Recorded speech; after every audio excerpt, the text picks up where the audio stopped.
કથા આપણા અંતરને પવિત્ર કરે છે અને સર્વ લીલાઓ સાથે પ્રભુ હૃદયમાં પધારી અને અંતચક્ષુઓથી લીલાનો અનુભવ કરાવે છે. સુરદાસજીનો પ્રસંગ છે. રાત્રે કીર્તન કરીને ઉતરી રહ્યા હતા અને અંધારું અવાવરા ખાડામાં પગ પડવા જઈ રહ્યો. અચાનક શ્રીનાથજી પ્રગટ થયા, લાકડી પકડી લીધી, પ્રાણ બચાવ્યા.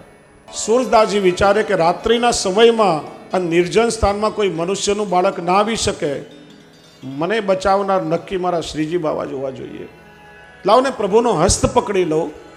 લાકડીના ટેકે ટેકે હાથ સરખાવતા પ્રભુનો હસ્ત પકડવા જાય, હાથ છોડાવી ઠેકડો મારીને પ્રભુ ઠાડા રહ્યા.